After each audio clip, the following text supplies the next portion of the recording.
that is slowly creeping up on the generation ahead of us. According to the Parkinson's Foundation, which has raised over $30 million for Parkinson's research, 1 million people live with Parkinson's disease in the US, and this number is projected to raise to 1.2 million by 2030. These numbers are steadily rising and will likely be seen more and more in our future, and I've seen the detrimental effects of this disease firsthand ever since my grandmother was diagnosed with Parkinson's disease about 10 years ago. Parkinson's is a complex disease with intricate symptoms, physiological causes, and treatments. So, first of all, what even is Parkinson's disease? Parkinson's disease is a degenerative neurological disease in the dementia family that affects the nerves. Since it is a degenerative disease, it worsens with time. And as you can see in this picture here, whenever patients are first diagnosed, they're still walking upright. They might just have a little bit of shakiness here and there. And then as you can see, as they progress, their posture gets worse. They start to have to walk with a cane or a walker, and then eventually they are wheelchair bound whenever they lose all of their function. So, symptoms of Parkinson's disease.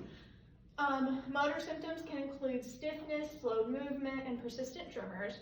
And mental health symptoms can include anxiety and depression, paranoia, hallucinations, or just a lack of motivation. These symptoms present themselves in diverse ways for everyone. The well-known actor and founder of the Michael J. Fox Foundation, Michael J. Fox, discussed the first symptom that showed up for him, saying that he was filming the movie Doc Hollywood when he sought medical attention for a tremor that he discovered in his pinky finger. However, my grandmother was diagnosed after a coworker noticed that she didn't swing both arms at the same rate as she walked across the office. This diversity of presentation leads to people being misdiagnosed or just completely missing their disease altogether. So, here is a video, an example of how someone with Parkinson's disease might move around a little bit and how they talk.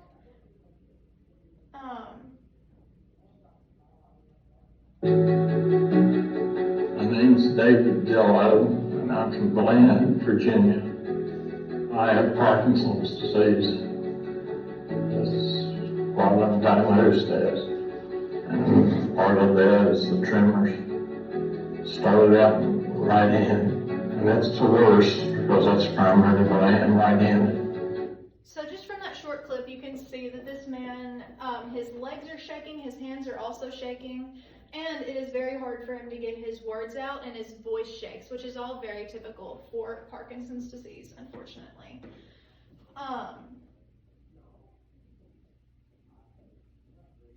So what causes Parkinson's disease? Parkinson's disease is caused by a degeneration of the nerve cells in the part of the brain called the basal ganglia. Right here it is in the orange. Diagnosis is typically made from an assessment of the patient's symptoms and a physical exam, and sometimes you can even start Parkinson's medication to see if it helps your symptoms, and that can also lead to a diagnosis. There is no cure for Parkinson's disease, but you can treat the symptoms. It is not considered a terminal illness, but it can lower your life expectancy. You can take medications to increase dopamine in the brain. Surgery is an option, but it's rare, and physical therapy to improve and preserve motor function. In conclusion, Parkinson's disease is a neurological disease that affects the motor skills and is treated by medication most of the time. Awareness is the most efficient way to protect yourself and be proactive. So keep this information in the back of your mind as you watch those around you age. Thank you.